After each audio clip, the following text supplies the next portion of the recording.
Right now, let's talk to Ed Birkett. He's Senior Research Fellow in Energy and Environment at Policy Exchange think tank. Good morning to you, Ed.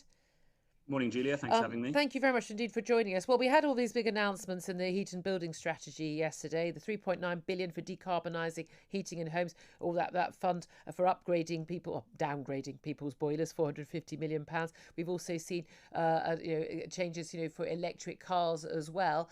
A lot of money. The environmentalists are saying it's not enough money, it won't achieve enough. People like me are saying, what are you wasting all this money on? What are we getting in return for it? Where do you stand? Yes, I think certainly the plan is a good start in terms of the money that the government's putting in. I think it's clear there'll be more policy that's required to meet the government's target for net zero emissions by 2050.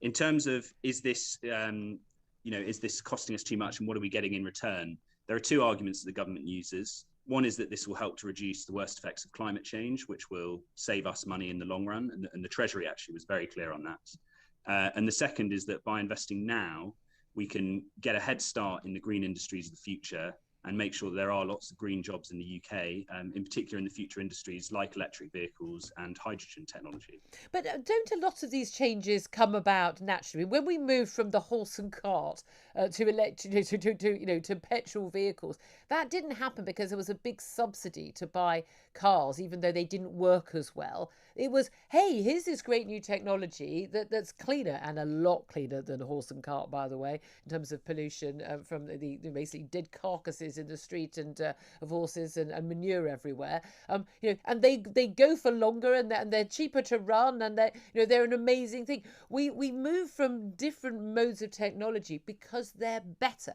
because they're good, and because they work for us. We just talked a little bit earlier on the show about how 80% of music now is streaming. Now, people didn't do that. People didn't stop going into record shops or buying CDs because someone subsidised something for them.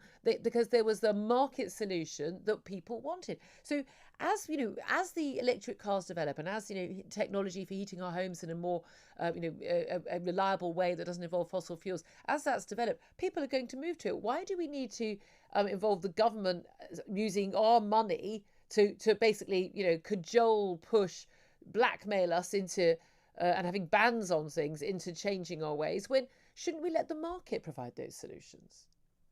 Yeah, I think what's different here in terms of from the horse and cart to the car is that we're trying to solve that carbon pollution. We're trying to reduce global warming. So as long as you accept that that's something that's worth doing, then I think we should accept there's some element of government regulation. Something can be worth doing, but it depends at what cost, doesn't it? Because if the cost is scrapping every single aspect of our lives that makes it worthwhile, then it's not worth doing. Now, there are lots of things that we can achieve which are at lower cost, but the cost of doing this is huge. All of the money that is going to be spent on that and is going to not be able to be spent on other things. When we are spending, who is going to put in all the electric charging points for all those electric vehicles? Who's going to build the power stations to fund for power the electricity to to power all of those cars?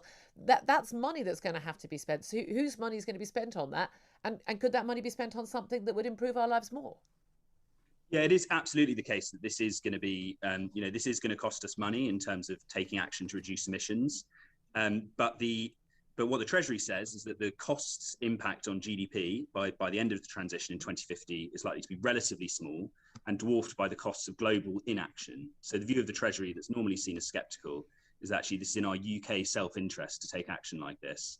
And I would just say on some of the technologies, in the long term, I really think we should expect them to deliver quite substantial savings, particularly electric vehicles. They're more expensive to buy at the moment, but cheap to run. As that headline cost they're only cheaper comes to down. run because we don't have fuel duties on electricity right now. But when we don't have fuel duties raising £37 billion from diesel and petrol, when we don't have those cars on the road, they're going to have to have a duty on electricity that runs cars, aren't they? They're going to have to replace that money somehow. Yeah, so they are absolutely going to have to chase. So they're not going to be cheaper to run. Replace the money. Well, and it won't be cheaper to park because your residence parking and your congestion charge will go up. When all the vehicles are electric, they're going to charge electric vehicles like they charge diesel vehicles now. So I would just say the Climate Change Committee's modelling is very clear that they expect electric vehicles to save a significant amount of money, even including those tax changes and that lost fuel duty revenue, which is really important. Yeah, they do. They're very clear about that. But not for individual owners. I'm sorry, but Electric cars, they will, of course, they'll come down in price when that's all that the manufacturers are making, when they're not doing diesel and petrol cars because they're going to be banned from being sold anywhere. Then they're going to just be making electric cars. They will get all those economies of scale from mass production, and that would, and also, they'll have to lower their prices because people won't be able to afford to buy them. But nevertheless, new batteries cost an absolute fortune. Aren't we looking at between 5 and 10 grand for a new battery for your car? Yes, but the batteries have come down 90% in the last 10 years. So this They'll is a get trend we see cheaper. again and again. So And we've seen where it are with we? solar And panels, how are we've we seen it going with to power? wind turbines. How are we going to power those batteries when China's bought up pretty much all the lithium in the world? So in terms of manufacturing the batteries, yeah, so you're absolutely right. We do need to diversify the global supply chains. These minerals are not concentrated in China. They're all over the world. And we do need to make sure that we have diverse supply chains that are not just concentrated on China. But there are lots of implications, aren't there? So, okay, so we'll all go to electric cars. Oh, that's all very simple. Or we'll all go to these, new heat pumps and we'll move away from fossil fuels. Not only there are immediate huge costs, the costs of replacing these boilers and and the cost of buying these cars, and the cost of the environmental costs of making a whole load of new electric cars and making a whole and developing these batteries. Let alone the what you do with the batteries at the end of their life, by the way, and put them into landfill. But there are going to be ongoing costs for people from the fact that we're going to be more reliant on electricity. But we haven't any plans right at the current time to build all the extra power stations. I mean, there are so many aspects to this that aren't being thought about, and virtually all the environmentalists who insist we move to electric cars are the same people saying don't build more power stations.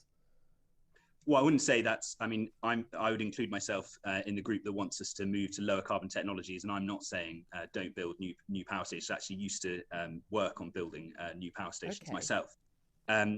But yeah, you're right. There is a lot of things that we're going to have to change. We just have to tackle these problems one at a time. We just have to keep knocking off these individual problems and keep in mind the fact what the Treasury said in their review, which is that global action to mitigate climate change is essential to the UK's long-term prosperity, productivity, and competitiveness. So that's the North Star that's driving this. That's a statement, but I'm not sure they could back that up with facts. I mean, well, there's a reason why countries like China and India are not all signed up to COP26 and didn't come nowhere near to achieving, like most countries, their Paris targets. It's because actually they put economic prosperity and development of their country's economy above these environmental concerns. Well, so I think we need China and India to do more. I mean, the UK government's been absolutely clear on that in its COP strategy. But we also have to recognise that they are already doing quite a lot. Like China is installing the most wind and solar power every year of any country in the world. China has been building dozens and dozens of coal-fired power stations for years.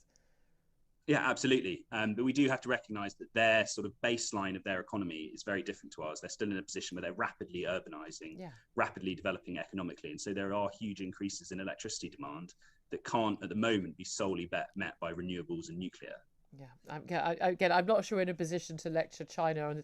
We can't even stop China putting a million Uyghurs into concentration camps. I'm not sure we're going to persuade them on this issue, but call me old-fashioned and a bit sceptical. Ed Birkett, Senior Research Fellow in Energy and Environmental Issues at Policy Exchange think tank. Really appreciate you joining us. Appreciate your expertise. 8:17.